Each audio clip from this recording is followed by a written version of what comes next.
Namaste. Bienvenidos a esta primera clase del curso introductorio sobre psicología espiritual de Movimiento Dharmakaya.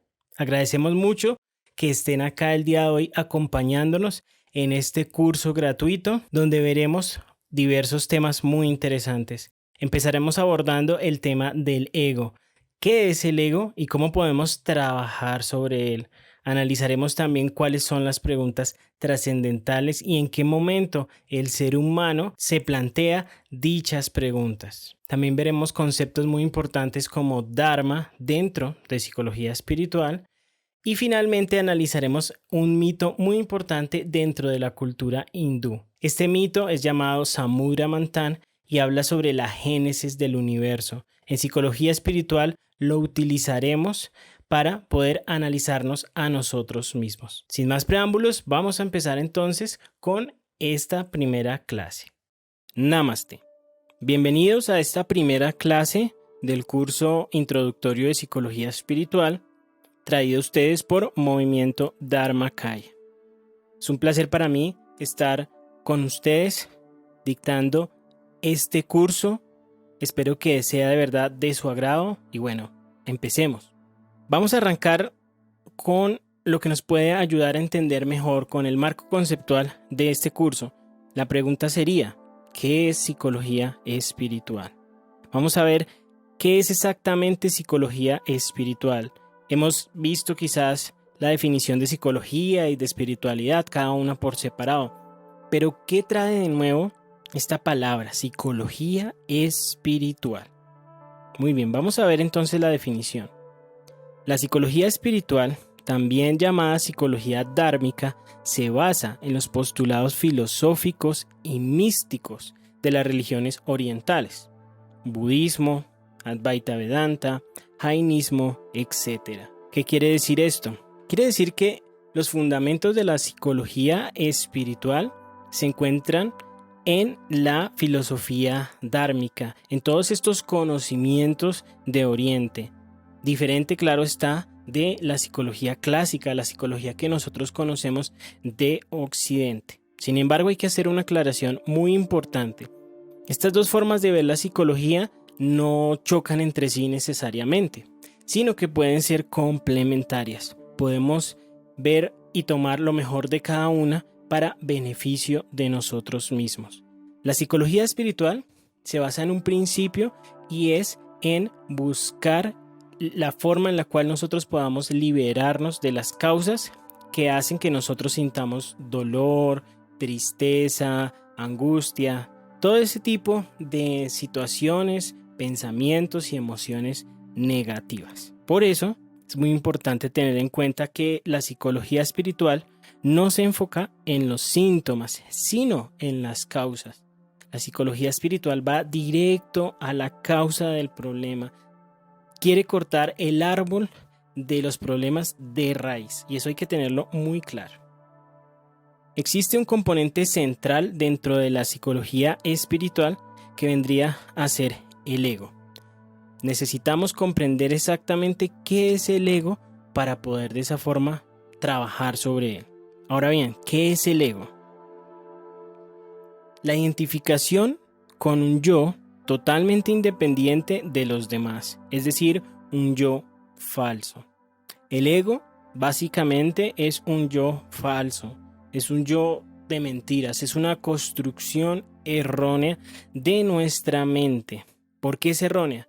Porque concibe la realidad desde un yo totalmente independiente de los demás, es decir, totalmente independiente de los seres humanos, totalmente independiente del planeta, totalmente independiente del ecosistema. Es como si fuéramos una entidad separada y como si lo que sucede afuera no nos afectara y como si nosotros no afectáramos a lo de afuera.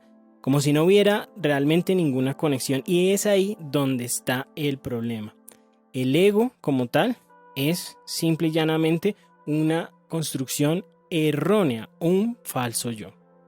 El ego se aprende, se construye en lo que denominamos la mente condicionada. Importantísimo.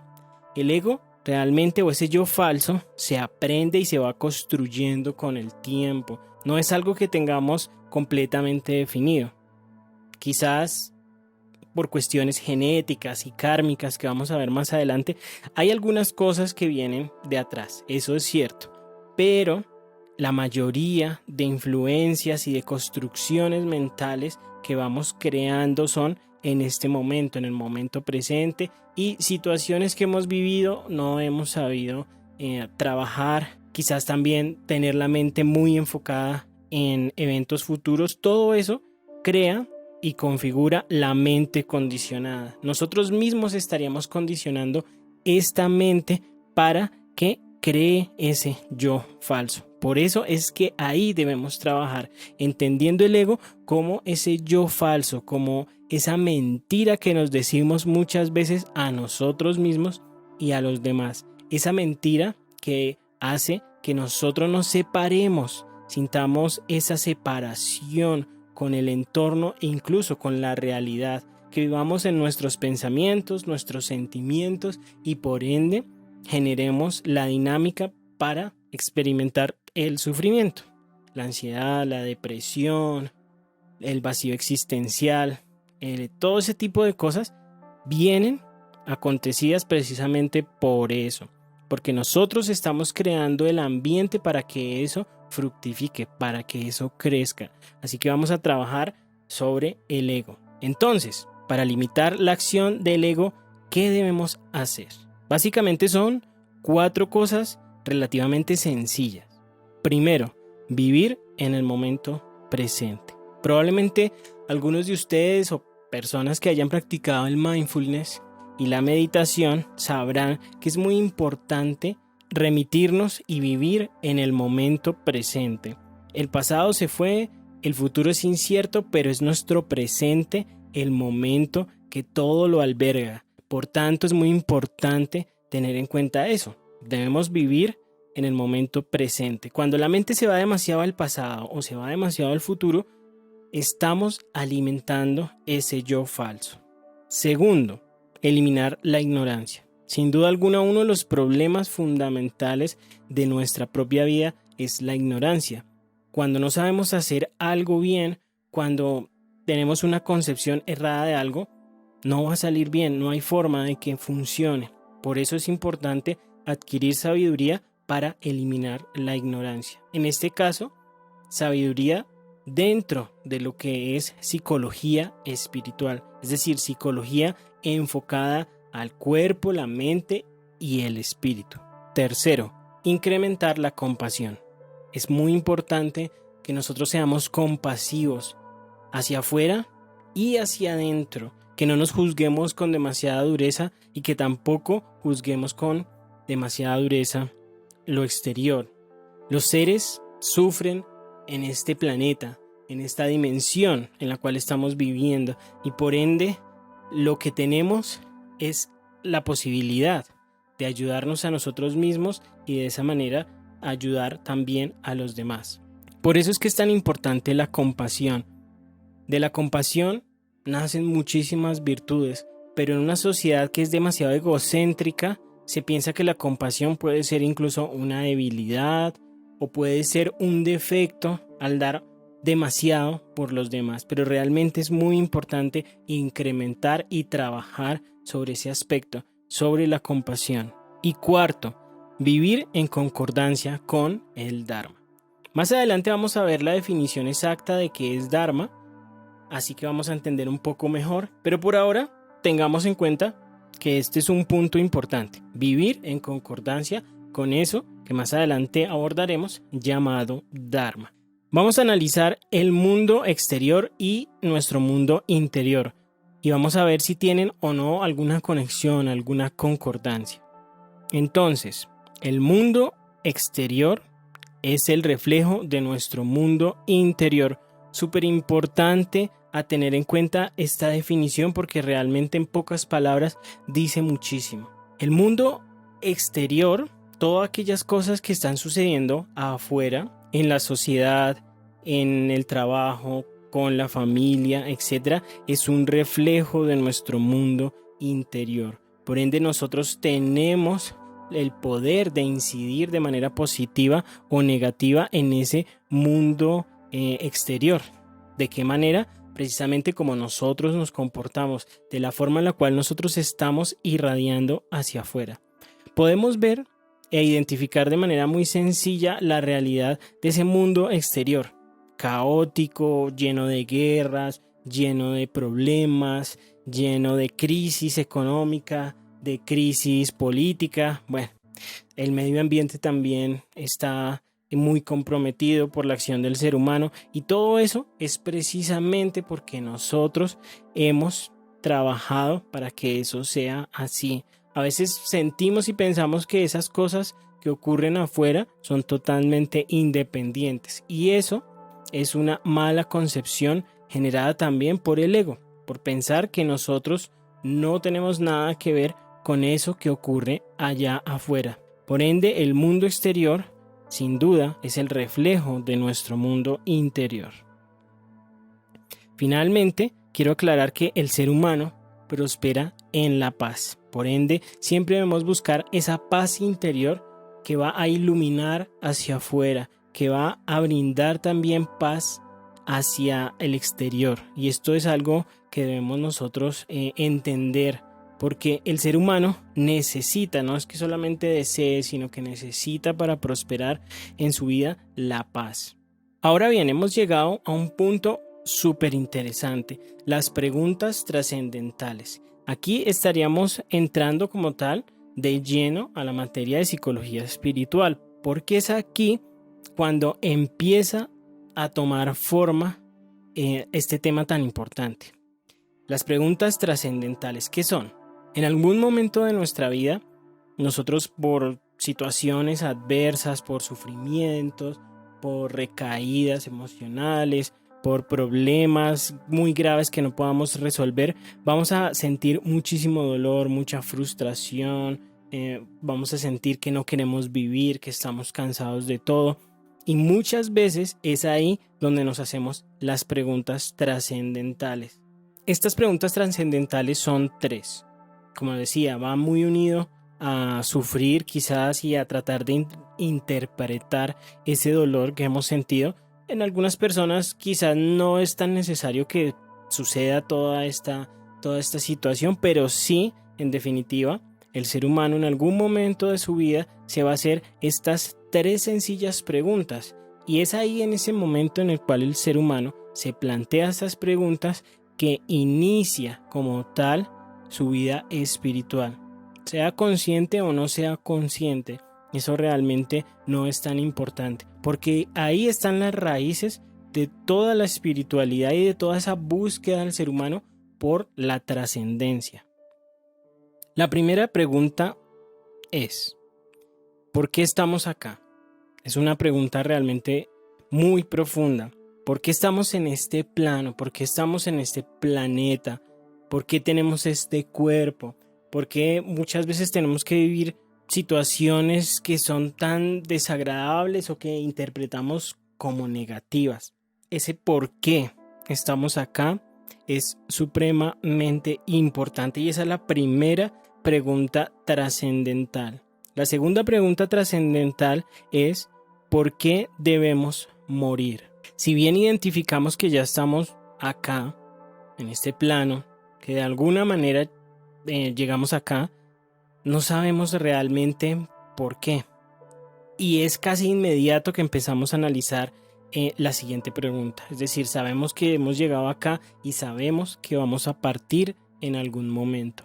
Esto lo aprendemos viendo muchas veces la partida de otros seres, la partida de familiares, la partida de una mascota, de un amigo.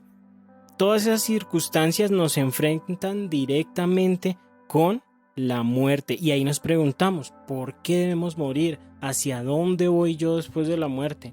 ¿La muerte será el fin de todo? ¿Es ese vacío del cual nadie regresa o hay algo más? Entonces, por eso es que esta pregunta es tan importante y debemos nosotros tratar de darle alguna respuesta para poder encontrar precisamente esa paz interior.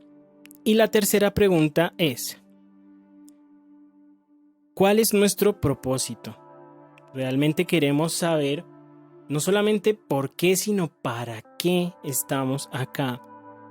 ¿Para qué tenemos que vivir a veces tanto sufrimiento, tanto agobio, tanto estrés, tantas situaciones complejas? Pues nos preguntamos, ¿para qué estoy acá? ¿Cuál es mi propósito? ¿Tendré acaso algún propósito o esto es simplemente un sinsentido que va ocurriendo y va avanzando hacia adelante? Entonces, esas tres preguntas son las tres raíces, podríamos decirlo así, de la vida espiritual, sin importar como tal la religión, digamos, sino la búsqueda de la trascendencia. ¿Qué somos? ¿Para dónde vamos? Y en cierta manera, ¿por qué estamos acá? Finalmente, hallar respuestas a estas preguntas es fundamental. Ahora, vamos a ver los niveles del ser. Ya hemos visto las preguntas trascendentales que nos hacemos y esas preguntas trascendentales estarían dentro de lo que somos nosotros. Debemos saber entonces qué somos. Y el ser humano está construido por niveles, como un edificio que tiene varios pisos. De la misma manera, el ser humano tiene diversos niveles. Vamos a entenderlos en este momento. El primer nivel es el nivel físico, el nivel que nosotros podemos percibir de manera sencilla. No se necesita absolutamente nada especial para saber que estamos hechos de materia. Nuestros huesos, músculos, nuestra piel, todo lo que sea físico es ese nivel inicial de nosotros. Dentro de ese nivel físico se encuentra lo instintivo, nuestros instintos más básicos, la violencia, la ira, la respuesta sexual, todos estos instintos, la envidia también, todo esto va muy arraigado a la parte física. Si fuéramos solamente físicos, entonces seríamos muy similares a los animales, pero hay algo más allá que vendría a ser el segundo nivel, o sea, el nivel mental. Cuando hablamos de la mente, no solamente hablamos del cerebro, estamos hablando de lo que sucede ahí en nuestro cerebro y nuestro sistema nervioso, esa conexión que se da a partir de funciones eléctricas, porque nuestro cerebro funciona precisamente con respuestas eléctricas. Ahí nacen nuestras ideas y muchas veces también nuestros deseos y nuestra mente condicionada, es decir, nuestro ego. Por eso es importante tener en cuenta que la mente, aun cuando es un nivel más elevado que el cuerpo, todavía puede llegar o puede ser objeto de ciertos defectos, por así decirlo. Ahí reside la parte lógica de nosotros mismos, el logos, el análisis, el criterio racional, la forma o la búsqueda de respuestas. Por ende, la parte mental también es muy importante. Pero habría un tercer nivel que sería el nivel espiritual. El nivel espiritual es muy sutil. Iríamos desde lo... Esa parte espiritual es difícil de definir. No sabemos exactamente dónde está. No podemos decir, aquí en este punto de mi cuerpo está la parte espiritual. Es difícil de definir, pero sabemos que está ahí.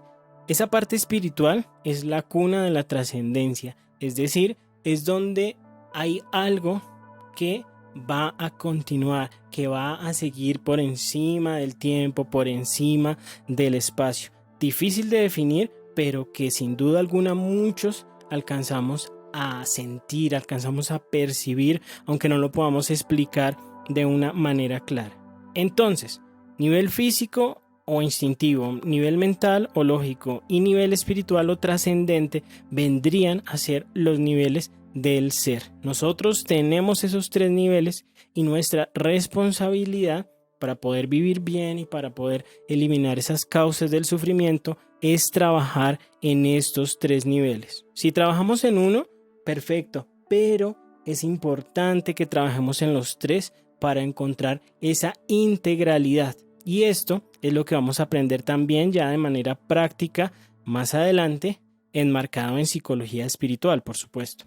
Ahora que ya hemos entendido un poco más, vamos a un término que habíamos tocado anteriormente, Dharma.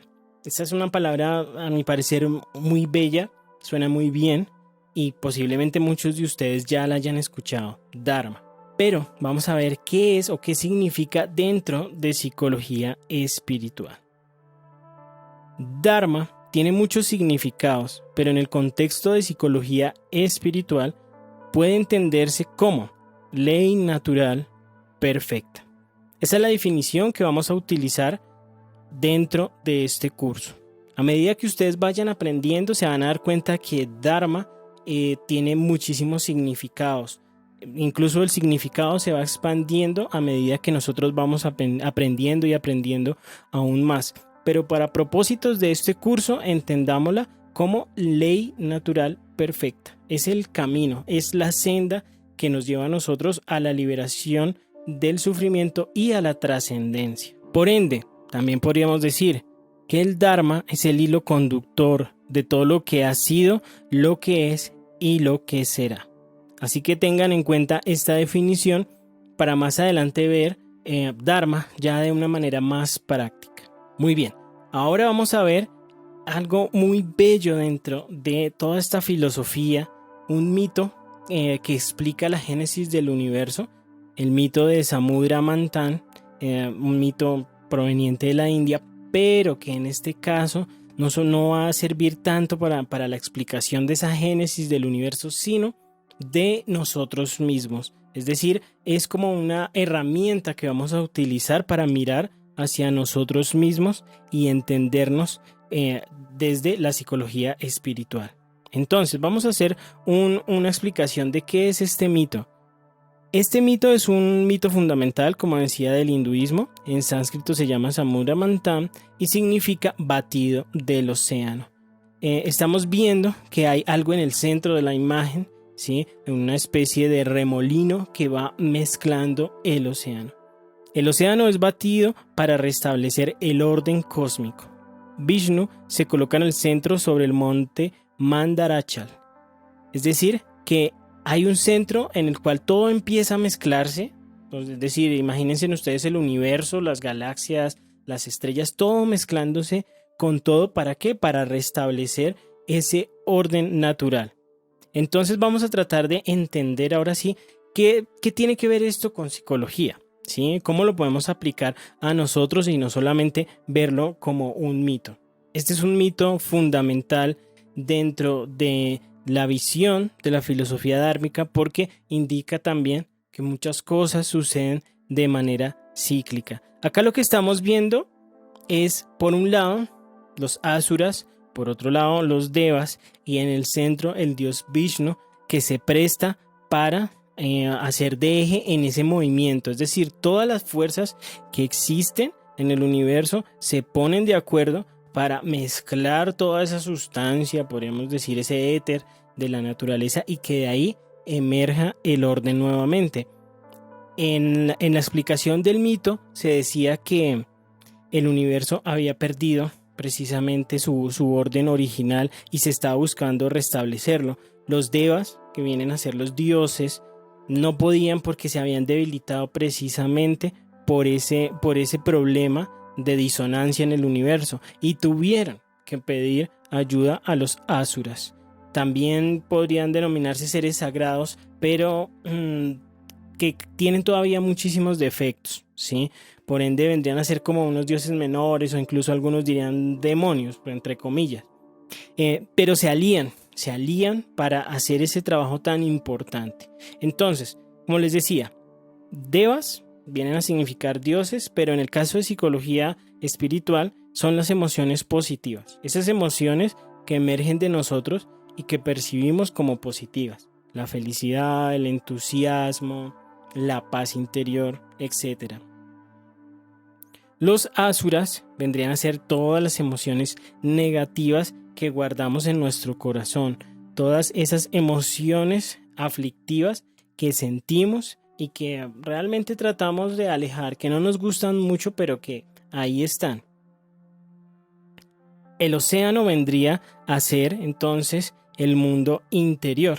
El océano es todo nuestro mundo, toda esa psicología interior que nosotros tenemos, recuerdos, pensamientos, sentimientos, sensaciones, todo eso es una gran mezcla que configuraría como si fuera realmente un océano. Y finalmente, Vishnu. o la conciencia, es decir, el poder de elección, el poder de discernimiento. Por ende, nosotros debemos entender que debemos tomar las emociones positivas y también las emociones negativas, tratando de ¿qué? De entenderlas a través de la conciencia. No se trata de eliminar necesariamente ciertas emociones negativas. Por ejemplo, el miedo. El miedo puede ser de muchísima utilidad porque nos permite a nosotros ser prudentes, saber manejar ciertas situaciones. Si no sintiéramos miedo, seríamos demasiado osados y nuestra vida se podría poner en riesgo.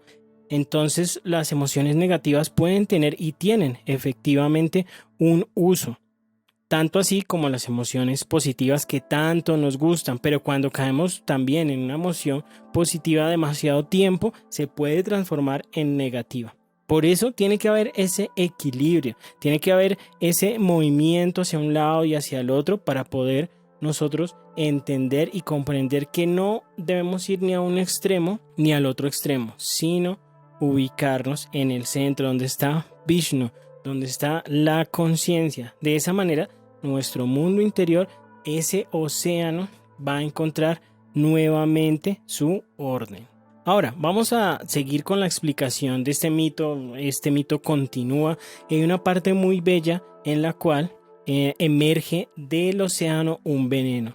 Al batir el océano, emergen múltiples fenómenos, unos positivos, otros negativos. El primero en salir es el veneno o jala jala. Shiva lo bebe para salvar a la humanidad. Hay que entender esto desde el punto de vista de la psicología espiritual. Shiva vendría a ser otra parte de nosotros mismos, es decir, nuestra divinidad interior. Cuando movemos nosotros nuestras emociones, muchas veces sentimos que emerge un veneno, es decir, no es fácil enfrentarnos a nosotros mismos. Podemos tener muchos traumas, podemos tener muchas malinterpretaciones de la realidad, podemos estar llenos de ese yo falso y todo esto configuraría ese veneno. Por tanto, Shiva, que es la divinidad interior dentro de cada uno de nosotros, bebe esa sustancia para salvarnos a nosotros mismos. Por eso esa parte del mito es muy importante definirla, comentarla, ¿sí? Porque nosotros tenemos algo dentro que es nuestra divinidad interior. Más adelante vamos a entender un poco mejor este concepto. Por ende, beber el veneno significa transmutar lo negativo en positivo, usar las emociones negativas a nuestro favor. Eso es algo que podemos nosotros hacer. Podemos tomar una emoción negativa y buscar la forma de volverla positiva. Quizás requiera un poco de creatividad, pero les voy a dar un ejemplo. A veces podemos sentir ira y esa ira está llena de energía. Si nosotros la dirigimos mal, podemos crear un desastre. Pero si la dirigimos bien, pongamos un ejemplo, para el trabajo físico, para nuestro desarrollo físico, entonces vamos a aprovecharla de una buena manera. Toda esta energía llevémosla a un gimnasio y durante 2 horas en una jornada quememos toda esa energía. Entonces estaríamos transmutando y eso es lo que vamos a aprender a hacer. También beber esos venenos que tenemos y que emergen de nosotros, pero transmutándolos, cambiándolos, usando esas emociones negativas a nuestro favor.